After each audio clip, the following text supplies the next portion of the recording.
તો વડોદરામાં TP13 માં આપ કાર્યકરે વિરોધ કર્યો, જેમાં ટિકિટ ન મળતા નાઝીમ પઠાણ નામના કાર્યકરનો હોબાળો।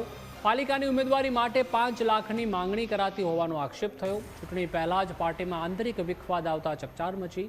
વિરોધ કરવા પહોંચેલા કાર્યકરની પોલીસે અટકાયત કરી। આપના કાર્યકરે જ પક્ષના નેતૃત્વ પર ગંભીર આક્ષેપ લગાવ્યા। ટિકિટ માટે નાણાંની લેતી દેતીના આક્ષેપથી રાજકારણ ગરમાયું છે। અમદાવાદમાં PCC ખાતે કોંગ્રેસની મહત્વની બેઠક મળી, જેમાં પ્રદેશ પ્રમુખ અમિત ચાવડાની અધ્યક્ષતામાં ઉમેદવારો પર મંથન થયું।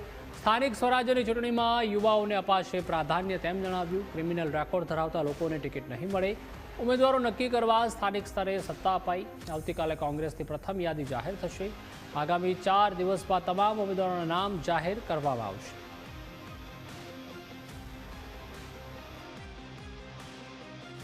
लगभग 9 જેટલા કોર્પોરેશનના જે ઉમેદવારોની આખરી યાદી આવી છે, પેનલો આવી છે, એના પર વિસ્તૃત રીતે ચર્ચા થશે, ચકાસણી થશે અને આવતીકાલે પહેલું લિસ્ટ જાહેર કરવામાં આવશે।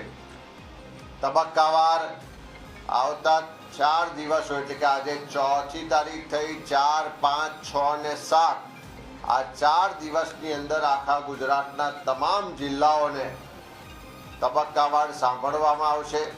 એમના દ્વારા જે પેનલો રજૂ કરવામાં આવશે એના પર ચર્ચા કરવામાં આવશે અને ઉમેદવારોની યાદીને આખરી સ્વરૂપ આપવામાં આવશે।